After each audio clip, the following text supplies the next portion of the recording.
Today's guest is someone who has been internationally recognized for his work on record breaking TV projects for the BBC. Over the past decade, David Mead has developed a reputation for creating world class events and keynote speeches that are dynamic, interactive, and thought provoking.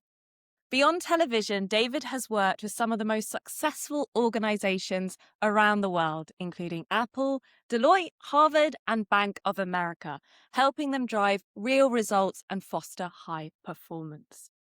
If that wasn't enough, David is also a published author, coach, and consultant, blending psychology with practical strategies to help individuals and organizations.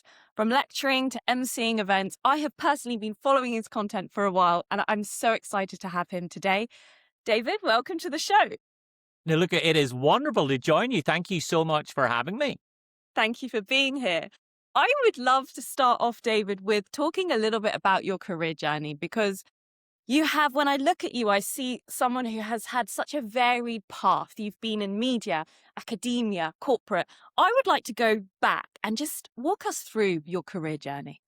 Sure thing. My first ever proper job, I would say, was actually in the hospitality industry. I worked front desk of a hotel, theater in restaurants, and I think part of the reason that that was such a formative time was, and I know it doesn't look like it now, but I was so shy. I was the definition of an introvert. The idea that the front doorbell would ring and I would go to answer it would fill me with dread. But working in a hospitality brought me out of my shell, made me realize that when you are intentional about how you connect with people, there's an alchemy to it. It absolutely changes everything. And I traveled around the world a little bit as a student, and that helped me do that, come out of my shell. And I thought at the time, well, I think that means I should go into travel or tourism or hospitality or something. Went into those roles, realized that actually I wanted to have my Fridays, Saturdays, and Sundays free. So instead, I tried to focus on the areas that inspired me in that work. Things like leadership, how to communicate effectively, how to motivate people even in challenging times. So that's when I became fascinated by the academic study of what it is that helps people do their best work. How do you build discretionary effort at the start of an academic year or at the start of a sales period? How do you get people to show up and do their best? That 1%, 3%, 5%. So when I was operating as an academic, I made that my personal passion to understand how do we motivate, inspire, engage? How do we excite people about their work? And I looked at it from a research point of view, but also got to work with some amazing clients while I was in that academic role. And that's when I realized, hold on, I think I want to take this research and start sharing it with people in different ways. And it was around about that time that I started making TV shows and documentaries for the BBC on how the mind works, but then also talking to organizations about how they could use these same skills to boost their sales, to motivate their people, to bolster their leaders, and have people show up and have a good day at work. So it was all a bit of a messy cauldron, but it came together in the end. That's so interesting. And I didn't know that. So you actually started off in academia and then went into the BBC and then working with organizations. Very, very interesting. Thinking about the BBC, what has been one of the projects that you have done that you find that one, it's always going to stay with me? Maybe it was super challenging. Maybe it was really unusual. I really want to know more. Absolutely. One of the last big projects that I worked on at the end of a run, I think I was probably with the BBC in total for about 10 years. And I had a really big ambition. I had this idea. People kept asking me, well, if you were any good at understanding this psychology nonsense, wouldn't you go to Las Vegas and use it to win money at the blackjack table? And of course, that seemed like a good idea. But I got asked this so many times, especially given that in my TV show, I kind of played the part of a mentalist. My job was to get inside people's heads. So I remember pitching this idea to the BBC. I know, I'm going to go to Las Vegas and I'm going to see how much money I could win. I pitched this idea hard, used all of my persuasive skills to try and get it across the line. And I did. They said yes. They signed off, they commissioned it, and that's when the fear started, because I suddenly realized that I had told them, yes, I'm going to go all the way to Sin City and see how much money I could win. But then when they said yes, I actually had to do it. It was easily the most challenging, the most ambitious, and the stupidest thing I've ever done. If I had the idea today, there's no way that I would have done it. But we went and it worked. I won 1.1 million US dollars. And wow. I know. Now, it was a BBC project, so we had to give the money back. So, if anything, that was disappointing, but we still had fun. It's amazing. Can I ask, this is off script, but like, if you made that much through doing a BBC project, why are you still doing the work you're doing now? Couldn't you just go over to Las Vegas and do that, repeat it, and keep it for yourself? Do you know, the truth is, the winning in that show, winning $1.1 million in a TV show, even though it was a real casino, real game, real money, real chips, real everything, it actually is a really good lesson for mindset, because in the context of that show, I was under so much pressure. I had so much expectation that while I was at the table, I needed to keep playing until I won a huge amount of money, because I knew that we had flown people from all across the world to film this show. I had to deliver. However, if I was doing it right now today, if you and I were to go to the strip with as much money as we had and started gambling, well, the minute that we would start to win a few thousand, we would go, well, I don't want to lose this, so let's run away from the table now. Because obviously our sense of reality starts to set in, and we don't have that same mindset, that same bravado of this has to win. Fear would set in and we would run away from the table. But when I was doing it in the context of a show, I had to deliver big, and that's why I stayed. If I was there tomorrow, and actually I am there in a couple of weeks for an event, I can assure you, if I got to a few thousand, I would take that and pocket it immediately. Wow, that is so interesting. Now, speaking to you, I feel like you're very extroverted, or at least that's how you come across. So I'm really curious to go back to David, age 21, at the start of his career, shy and maybe quite different to who you are now. What would you tell him? Knowing everything you know now, what would you go back and say to him? Every time I look back on when I started my career, when I started my own business, when I knocked on the door of the BBC and asked them for a show, because that's essentially what I did, I realized that the things that were holding me back were overly obsessing about what other people were thinking about my efforts, my ambitions, or my ideas. I would keep telling myself that, oh, I shouldn't do this or I shouldn't do that. But I realized I needed to stop listening to myself and instead start talking to myself. And one of my favorite quotes that helps with this is, worry less what people think of you, realize how seldom they do. We are convinced that other people are judging our actions or our inactions. The truth is they're not. They are they are mostly obsessed with what's going on inside their life. They are their lead character in the movie of their existence, and they don't really care what I'm doing. So I wish I had known that sooner, because I really only started my business and my broadcasting career in my mid to late 20s. Perhaps that's when I was ready to do it, but I wish that I had felt ready a little bit earlier. Not caring so much about what people think. I think we all struggle with that, right? We're often thinking, even I sometimes when I'm going to do a LinkedIn post, what might people think of this? Or is this the right tone? And actually, everyone, if you think about it, everyone has that same thought. So no one is really thinking about other people. Is there anything, many of the people watching this now, they will be entrepreneurs, leaders, those who might be thinking about doing a career change. In my Founders Club, I have many people who are trying to become what I like to call a person of influence, or someone who, is being invited to speak and is being invited to events and things that you're doing. What would you say to someone who is sat there right now and they've got expertise in a specific area and they want more visibility? How do they go about doing that? I would love to know your take on that. Absolutely. Look, your expectation of your own success is absolutely everything. Now, I'm not saying that if I believe I can run a marathon that I will necessarily be able to do it. I still need to do the training. I still need to put the hours in. But as cheesy and as nauseating as it sounds, we live up to and down to our expectations of ourselves. If you convince yourself that the odds are stacked against you, not in this moment, not at this climate, not with this economy, then all we do is look for the opportunities to confirm that preconceived expectation. One of my favorite examples of this came from a Harvard study around karaoke. And it's fascinating. They took a few people into a room, randomly divided them into groups, and got one group of individuals to say over and over again, just for a couple of minutes, a short period of time, I'm excited, I'm excited, I'm excited. Group number 2 told themselves, I'm nervous, I'm anxious, I'm nervous, I'm anxious. The third group did nothing. 3 random groups that were then brought into a room, and they needed to do a fate worse than death. They needed to sing karaoke, words to songs that they did not know. And the group that told themselves over and over, just for a couple of minutes, that they were excited, they dramatically outperformed all of the rest of the groups. Why? Because, like I said earlier, we live up to and down to our expectations of ourselves. That silent notional script that we have is incredibly powerful. Think about the last time that you went to a client pitch and told yourself, well, we're the underdog here. We don't have enough relationships. They already have an incumbent supplier, so they're never going to go with us, but it's just nice to be inside the room. That starts to come out in your performance. It affects your results. It affects your commitment. It affects the work that you do. Our job is to be intentional about widening our ambition and our expectation, whether we're a founder or a leader that's been in a role for 20 years.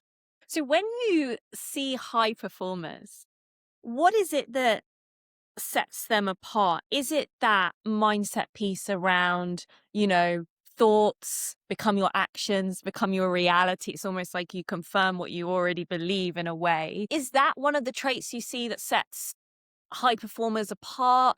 Is there anything else that you've seen that you think, this makes someone successful? Absolutely. The high performers that I see most are the ones that take ownership of where they are today and where they're headed, and they set really big expectations for themselves.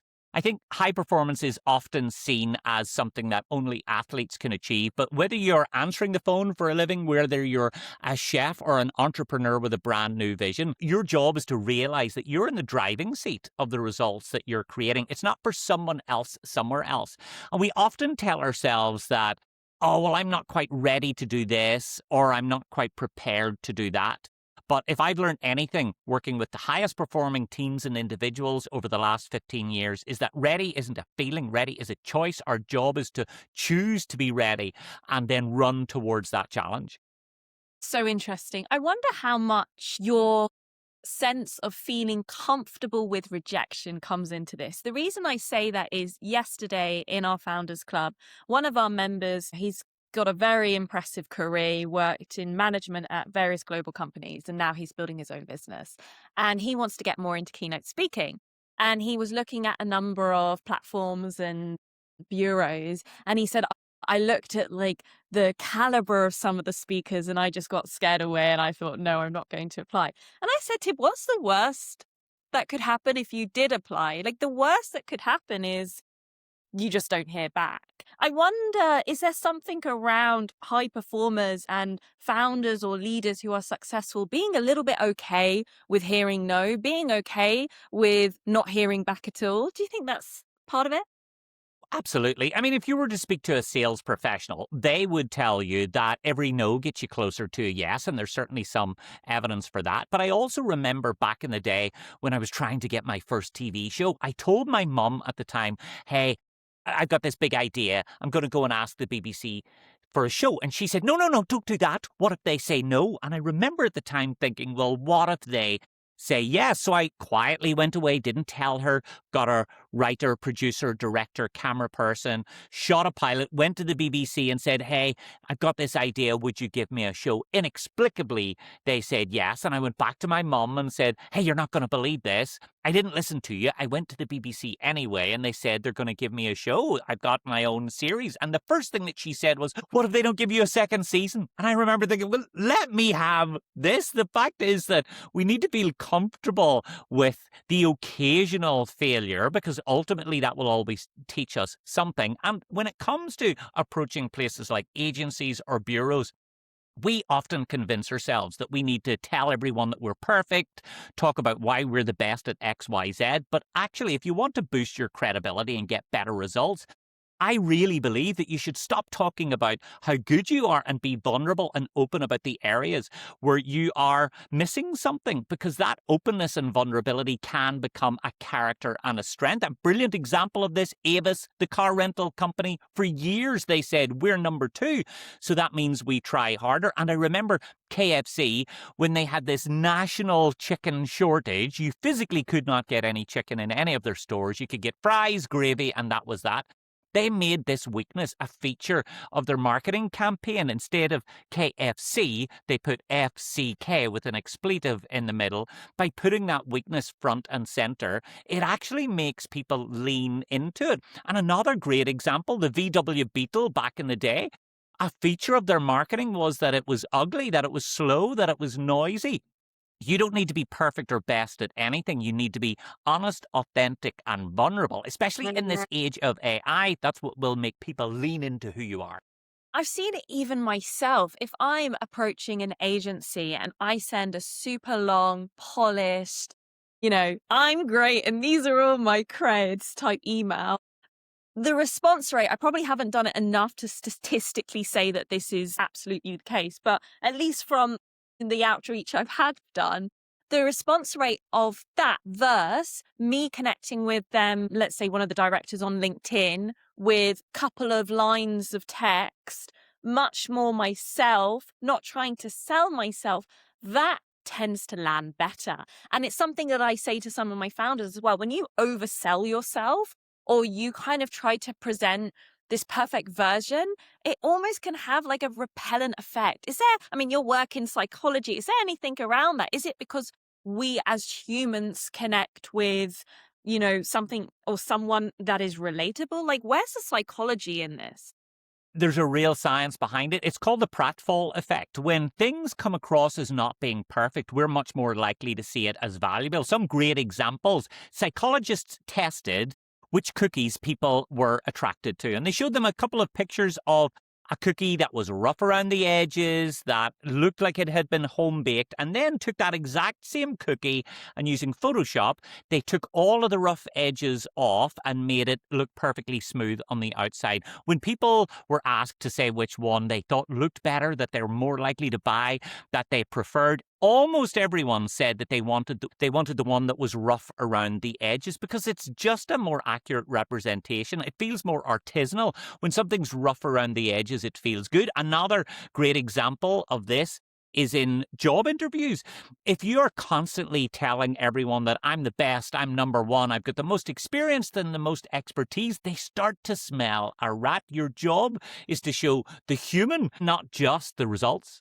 So interesting. I remember once being on a call with someone who his expertise was in around course creation, and we're having a chat, and he actually said to me on the call, even though it was his sales call, Naluka, there's parts of what you've done already that you don't need my help for. And that really stood out in my mind because it was like, this person, like, he could just say like 110% need him. But he said, look, actually, when I look at you, there's certain things you don't need me for. And weirdly, that made me like, he's still in my mind 1 year later. And I almost am like, okay, I will go back to him at some point because it came across as more credible, authentic. And as you say, it makes you realize, okay, this person is a bit more real, I suppose. Absolutely. We want to work with people who feel like trusted advisors. There was another amazing study done by a guy called Aronson years ago. And what he did was he recorded someone doing a quiz where they needed to answer questions.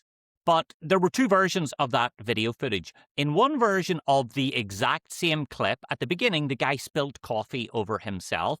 In the other version, that spillage was cut off. People watched the quiz and said, hey, what do you think about this person? In the one where they saw him spill the coffee, they rated him as smarter, more reliable, more intelligent, more authentic, and an all-round better candidate. Why? Because when we're not perfect, we're much more likely to be seen as real human beings, especially in this age of AI. Absolutely. I want to come back to that, but I noticed that you were talking about, it's such an interesting story, how you went and pitched to the BBC. Can you just talk about that in a bit more detail? Because for me, this seems so like, did you go there in person? Were you literally at their head office? For someone watching this now who has an idea, whether it's the BBC or something else that they want to do in the media space, how would they go about doing that now? Because some people might be watching this thinking, well, that was 10 years ago and things were very different and you could write a letter and it would actually get read and we're living in a different age now. What do you say to that? I remember at the time thinking, how do I be clever about this? Because they must get approaches every single day of the week, people hassling them. At the time, Twitter was just kicking off. Maybe people were messaging them through social media to get a TV show. So I remember thinking I needed to take a different angle and approach. So I decided that I needed them, the BBC, to think that I was already a massive success that somehow inexplicably they hadn't heard of. And I thought, right, okay, how do I do this? I needed to get into the newspapers and I needed to get on to radio. So what I did was I remember going to award ceremonies that I did not have a ticket for, but I knew that they were being advertised. I got to know all of the showbiz journalists back in those days, 10 years ago. Every journalist had their little picture beside any article or column that they wrote, so I got to know exactly what they all looked like. I would hover outside the venue. One in particular was this very famous Europa Hotel, and I saw one of the showbiz reporters from the Daily Mirror approaching, and I knew it was him, and I said, "Oh, hey, Paul, so good to see you. How are things? Long time no see." I had never met him before. And he, I guess because he was in showbiz circles, he said, "Oh, hey, so great to see you. How are things?" He was obviously thinking we had met before and he couldn't remember me. Started a conversation. Now, remember, I did not have a ticket to get into this event. But because we then started walking towards the door together, everyone knew him, so we both got in. And I had a chat with him, and he said he was obviously trying to figure out who I was. So, and by the way, I was absolutely no one and we had not met. And he said, "Oh, what are you working on at the moment?" So I said, "Oh, I'm working on a brand new TV project, but I'm not really allowed to talk about it." Now, look, I wasn't working on any TV project. I was at home every day watching daytime TV. And I said, "But we're working on the pilot right now. I'll be able to give you some more information when we have it." And he said, "Well, hey, do you want me to do like a hype piece before it comes out?" I said, "Why not? Yeah, that sounds like a great idea." Met him the next day for a coffee. And the show was kind of like a psychological approach to mind reading. It kind of blended entertainment, magic, and mentalism with psychology. And it was a weird gray area in between, which, to be honest, we didn't always get right. So I did an interview with him. He wrote about it in the papers. And then after that, someone at BBC Radio contacted me and said, "Hey, we'd love you to come on and read the mind of one of our lead journalists." The guy's name was Stephen Nolan. He's got a big show on Radio 5 Live now, but back then his main show was in Ireland. And I remember thinking, okay, well, how do I make them think that I'm more important than I am? So when they invited me on the show, I said, "Oh gosh, I don't think I have any availability. I'm so sorry. Look, how flexible are you?" By the way, I had loads of availability. I had nothing on. And I said, "Look, I'm not entirely sure if I'll be able to do this week or next week, but what sort of spaces and gaps do you have?" And they said, "Oh, well, if you could find a slot, we would move around and pre-record something for you just around your schedule." And I said, "Let me get back to you." So eventually got back to them and told them a slot. We recorded that slot. Then it went out. And by this stage, some people in the media and in the press and in the BBC had started to think, "Oh my gosh, this guy is already such a big deal. How did we not discover him?" And it was then that I got a proper meeting with the BBC. And that's how we got the TV show commission. So you could say, I mean, one school of thought would say that I played the old fake it to make it game. The other school of thought is that, I really backed myself. I believed that I could do it, and I used some pretty creative angles to make it work. What would you say it was? Fake it to you? I absolutely faked it to make it. Because I had no idea. Like, I remember at the time thinking, oh my goodness, what have I done? The minute that they said yes to the show, I was filled with fear and dread, thinking, what on earth am I going to do now? But you know what? Must is a good master. And we came up with it eventually.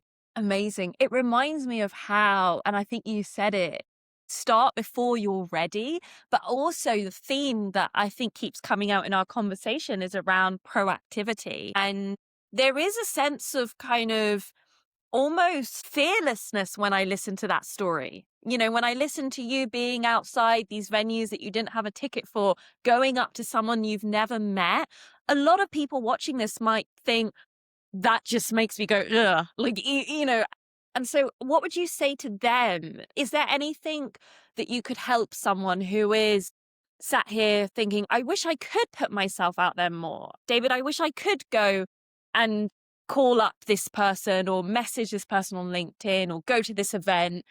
But what do you say to that? It's always a numbers game. And the truth is, everyone feels insecure. Everyone has that imposter syndrome. It's written into the DNA of who we are as human beings. In fact, I'd go as far as to say that if you don't feel that fear, that apprehension, and that imposter syndrome, then you probably don't care about it enough, or it isn't a big enough goal. Your job is to lean into the stuff that makes you feel uncomfortable, because ultimately that's always where the growth is, whether that is pitching to a client. And do you know, here's a great example that I've learned of recently. And it kind of links with what we're talking about. There's a client that I've worked with for many years all across the UK and Ireland. Now, most of my work is international, but sometimes it's nice to do something in the UK and Ireland because I can get home to my own bed, and that's pretty handy. I've done this event for them for many years. 5 years in a row, I've been a keynote and an MC at it. Now, they always have an international event. Sometimes it's been in Dubai, Chicago, it's been in Australia. I was always a little frustrated, Naluka, that they didn't ask me to do the big international one. I was doing the regional one that had about 500 people, but I wanted to do the big one that had 7,000 delegates. I couldn't understand why, because they were giving me great feedback every year. They were always inviting me back, and I'm like, well, they must be happy, but for some reason they mustn't think that I'm a good fit.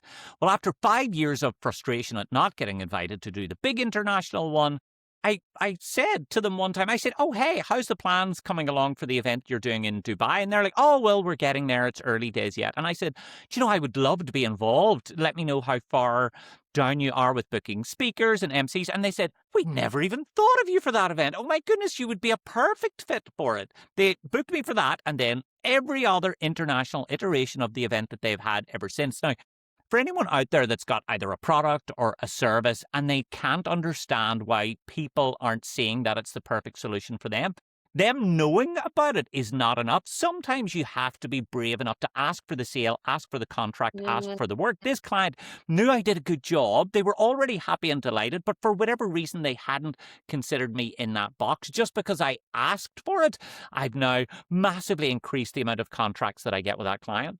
Wow. Don't ask, don't get. And Absolutely. also, when I was listening to that, how you went about that and how you literally messaged them and said, and you didn't take it personally, because I think a lot of people would be like, well, they must not like something about me, or therefore, why should I, push them on this? But what was interesting is they said, oh, we hadn't even thought about that. And I think that's something that I've learned in business and in entrepreneurship. It's not personal. It's not always personal. People are busy. They've got things on. Sometimes it doesn't even put two and two together, right? So really, really interesting. I would like to talk a little bit around future of work and leadership. And it's such an interesting time right now. It's a space that I'm also in. And I think about what is modern leadership, with AI and all the technology changes happening, with jobs for Gen Z down in terms of trying to get a role, it's harder than ever before. We're seeing so much change. When you take a step back and you look at the world of work, where do you see it going?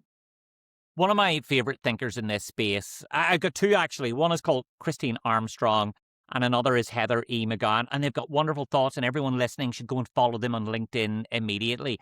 The world of work is fundamentally changing. The problem is leaders are not changing as fast as the world of work is. And I think that right now, in this climate where there's so much uncertainty, it can be really easy for leaders to feel like the best way to get the most out of their people is to keep close to them, to monitor what they're doing, to support them at every step. But that to a leader might feel like you're offering great support, but to the employee, that can feel like extraordinary micromanagement. And some really strong research backs this up. As recently as 2025, a couple of researchers found that when workers received really detailed, meticulous outlines of exactly what they're expected to achieve in their job, with a comprehensive breakdown of everything that they needed to output, versus separate contracts that just summarize the general outcomes, the difference was absolutely huge. Employees with softer, more general expectations and contracts typically worked dramatically more, in some cases twice as long as those who are being really specific about it. Ultimately, that's because when people have autonomy and ownership over their time, their work, their effort, their outputs, they feel more connected to it. They feel like they're co-creating it. So in this moment, with some organizations not getting the hybrid conversation right, with some forcing people to come back to the office, they have to realize if you want people to do great work in this time of extraordinary change and chaos, you have to let them design their own role. If you do that, they'll contribute so much more.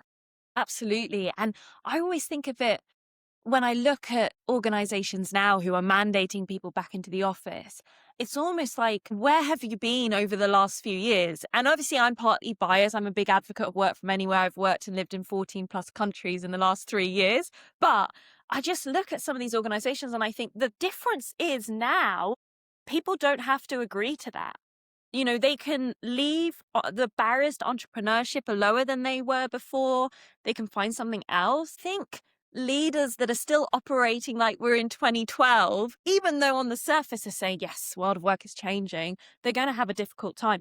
From the work that you've done with organizations, what are the common pitfalls that you see? You've mentioned there, overly instructing, maybe some micromanagement. Is there anything else that any leaders watching this now, whether they have a team of 5, 50, 500, think, I should probably watch out for doing that? That's a trap that I fall into. Absolutely. We need to get better as human beings. We need to understand that these are not physical assets. These are people with feelings, emotions, and fears and vulnerabilities. The closer we get to our people, to really get a sense of what excites them, but also what scares them, what fires them up, but also what builds them down, what breaks them down, the more likely we are to get our best work from them. So even if we're talking about a hybrid workforce, we need to create moments where we can truly get together as people. And some great research bears this out as well. There was a study done many years ago at the University of Arizona, and it found that if you're trying to get an output from someone or negotiate or try and get someone to do something, behave in a certain way, at the start of that call, at the start of that relationship, the more time that you do to build shared interest, to understand what it is that makes that person tick, who they are, what they do at the evenings and weekends, the more time you spend knowing and understanding what that is, the more likely you are to get a positive result. It can be like the easiest thing in the world in this moment for leaders to feel like, oh, well, if we give them good perks, if they've got bean bags, complimentary personal trainers, if we send them a box of goodies at Christmas, well, that's good engagement, isn't it? No, it always starts with a person, and you need to get closer to them to understand them. It reminds me of how back in my corporate days, I still remember one of the partners in our team, she would have lunch with me and like the junior associate. And I just remember thinking, this is a busy woman. This is someone who does not have to sit in the cafeteria with us having lunch. And we were having conversations about how she met her husband. We felt so comfortable with her. We were talking to her about our social lives, etc. And I always look back at that because we felt so comfortable with her that when we were working on projects, it was not like, oh, we're being forced to do this. It was like, I want to do this. I feel happy. I think that's also part of it, feeling happy and comfortable and psychologically safe as well. And we start to realize that they've got the same problems at home that we have. I know Yeah. it's an overused cliche that everyone is fighting a battle that you know nothing about. And it's true at work as well. People have got stuff going on. There's this great thing in psychology. What is it called? It's the attribution bias, I think. And we judge other people by their output, but we judge ourselves by our intention. So let's say if a colleague arrives 15 or 20 minutes late at work, then we tell ourselves, oh, they're disorganized, they're always late. But if that's us 15 or 20 minutes late, then we tell ourselves that, oh, well, it was the traffic, nothing I could do. I did everything that I could. Everybody's got stuff going on. And the more flexible and open we can be to that, the more likely we are to get people to show up as themselves. We're all human. We're all human. When I follow your content, I see someone who posts about, and even in today's discussion, right? You've got so many examples, and I'm thinking to myself, I could talk to him more about psychology. I could talk to him more about leadership. I could talk to him more about keynote speaking. I could talk to him more about media, etc. That is something that makes you stand out, though. And one of the questions I had coming into this conversation was around, we're often told, especially as business owners or people that work for ourselves, which you do, niche down, pick something and focus on that. And I would say in your work, you're actually pretty multi-passionate. You have different areas that you could talk on. What would you say to that? Is there any advice or thoughts that you would give to someone now who's thinking, I want to be a person of influence, or I want to create a business? And Naluka, David, I could do this and I could do this, and I know I'm good at both or three of those things. What do you say to them? I have often come up against this question, and in some cases back in the day, 10 or 15 years ago, when speakers bureaus and broadcast agencies would approach me and said, "Oh, we're not really sure what to do with you because you don't have a single track or a single lane." And I've always argued and said that, well, look, I just do the stuff that interests me, that excites me, that gives me a sense of curiosity that I want to discover. This is not everyone's journey, but I passionately believe in not niching down. I think here's what I niche down on. I niche down on the way that I communicate. So it's always going to be fun, high energy, engaging, interactive. But that is the overall umbrella area. Underneath that umbrella area, it could be any host of things that inspire or excite me. Sometimes it's about people. Sometimes it's about leadership. Sometimes it's about sales and development. But ultimately, for me, it's about the science and evidence of what it is that makes people tick. That's always the top level. And then I just decide where I'm going to apply and employ it. I also think that for me, the reason that I work for myself is that I don't want to rock up to a desk and do the same thing in the same office every day. I'm stimulated by variety. Same here. I'm very similar. I get bored easily. Maybe you do. So having different things to pull on. And I think also you are the niche, right? When I was hearing that in terms of your energy, the way you communicate, the way you tell stories, no one can replace you. You are the niche. Now, it would be foolish of me not to ask you about sales since you mentioned that. And many of the people watching this now will have businesses or will be relatively new to selling. I wonder if you have any thoughts or tips from your work around sales, whether it's the process, whether it's having sales calls, whether it's how you contact someone. Tell us. Yeah, in this moment, I'm hearing an awful lot of clients and professionals who are selling for a living, whether it's B2B or B2C, and they're saying that, well, do you know what? Budgets are stretched, that Yeah. people have got much less cash in their pockets. So, we need to consider being more flexible on price. And in this moment, I'll be honest, I would hesitate on that. In an era where it feels like budgets are really stretched, that spending is strapped, cost, even when it's higher, can have a very positive impact on a person's perception. So there's one really interesting study that found that participants who bought an energy drink that cost almost $2, after they took that energy drink, they performed dramatically better at mental gymnastics, at cognitive tests than those who drank the exact same drink, but it cost less than $1. I believe that there is quality in price. And it may not always be the case, and it may not always affect every industry or every sector, but there's a credibility associated with something that is expensive. The second thing I would say is that when it comes to building a product, it can often be the easiest thing in the world to convince ourselves that we want it to look like it's easy and that it's a breeze. But there's a really fascinating science behind a thing called the labor illusion, or the input bias. And that essentially suggests that if we want something to feel valuable, whether it's our product or service, even if you're in the software space, telling people that this took a long time and had a lot of hard work put into it can actually make it stand out. So I'll give you a couple of good examples of this. One piece of research that I read was in the real estate industry.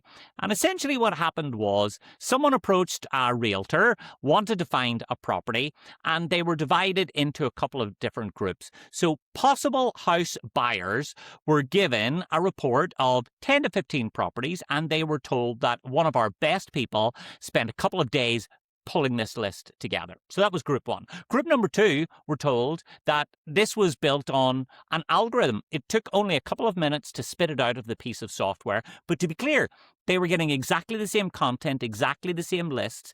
Those who were told that it took a professional many days to pull it together rated the quality of the suggestions massively higher. That's because when we hear that someone has worked really hard on something, we value it better. And when it comes to pieces of, let's say if you're in the software industry, we convince ourselves that it should be easy, that it should be clean, it should be clear. Yes, absolutely, the user experience should be, but you should lean into how much work has gone into making it look like it's not that much work. So interesting. I love both of those points. And what about if you were going onto a sales call tomorrow and I said, David, I want you to sell this chair, for example, or something else. I'm curious to know, are there any tips or strategies or suggestions you have in terms of going into that call? Because many people watching this now will be on sales calls. They may love it, they may hate it, they probably hate it. Is there anything around the psychology of selling on a call? For sure, always start with questions. Anytime I'm selling on a call, at least 25% of that pitch is me asking them things. What are their challenges? What are their pain points? What does brilliant look like? What would make them become an advocate and a champion of my product or service?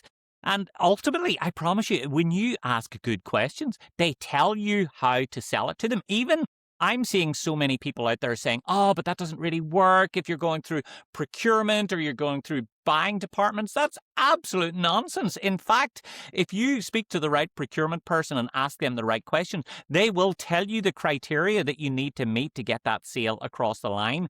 Selling always starts with asking. Ask, ask, ask. Wow.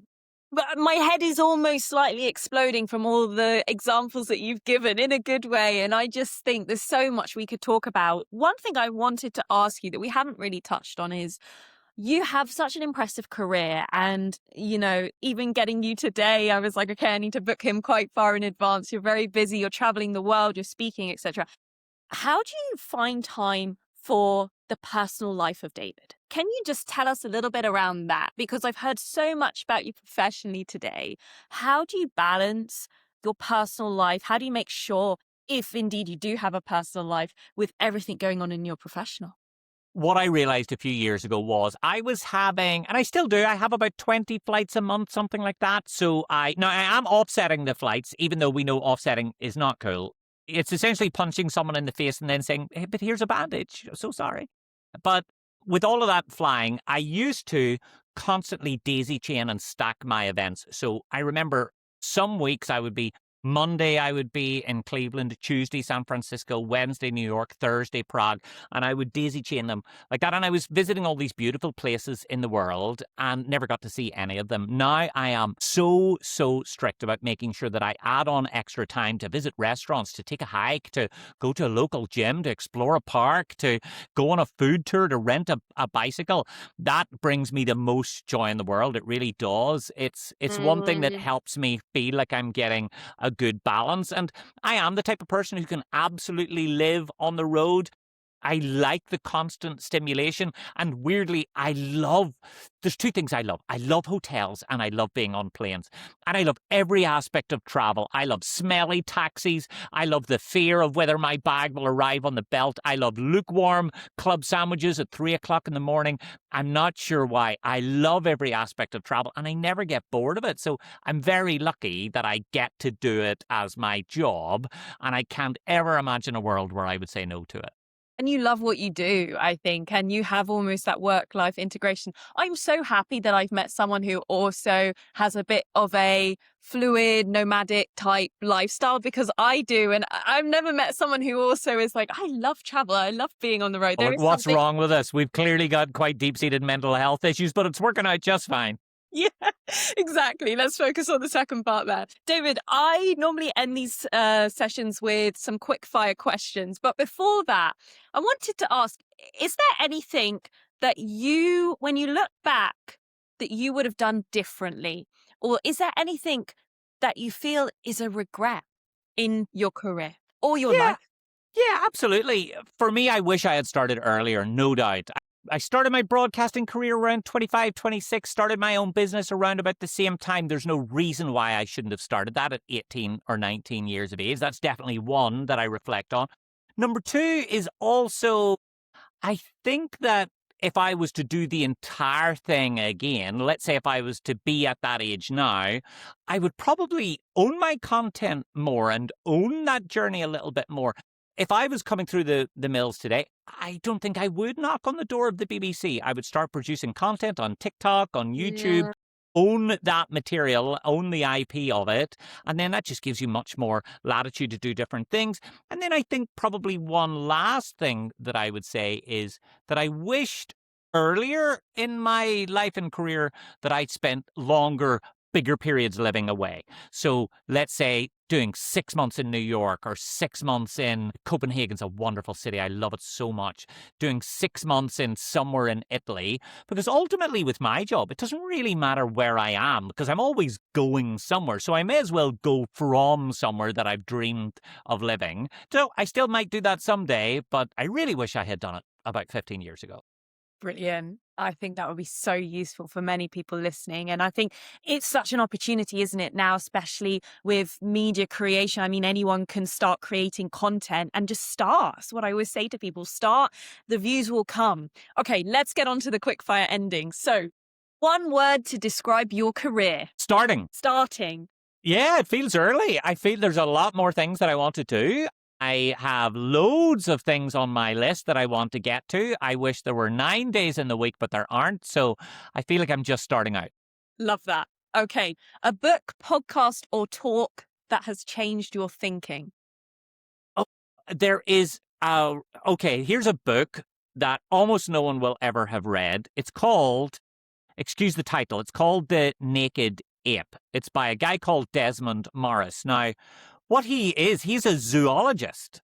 But what he did was he studied human beings as if it were a species in a zoo. So it's written up, the book is written like he's studying a bird of prey or a snake. And he analyzes from the outside how people behave.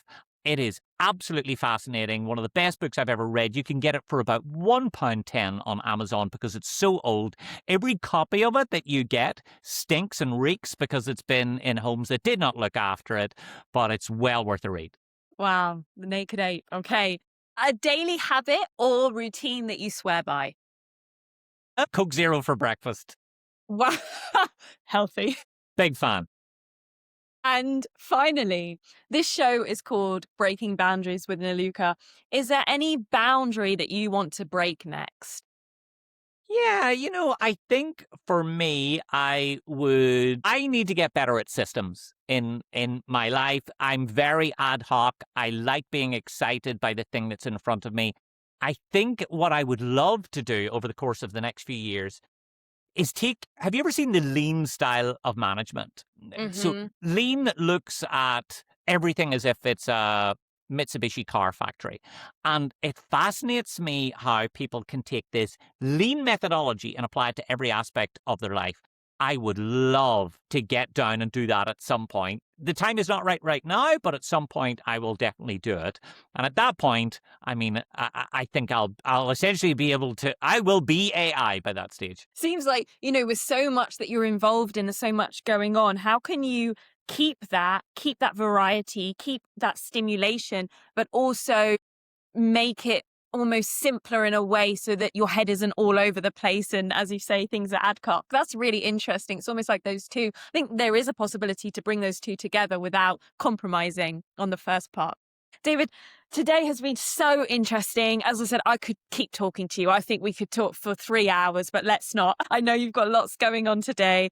And thank you so much. If people watching this are thinking, how can I reach out? How can I work with you? How can I find out more? Where should they go? Best thing is to add me on LinkedIn. I'm posting there just about every single day. Visit my website, sign up to the newsletter, and invite me to come and speak at your conference. If you don't like the accent, I can work on a new one. I'll try Australian. Thank you, David.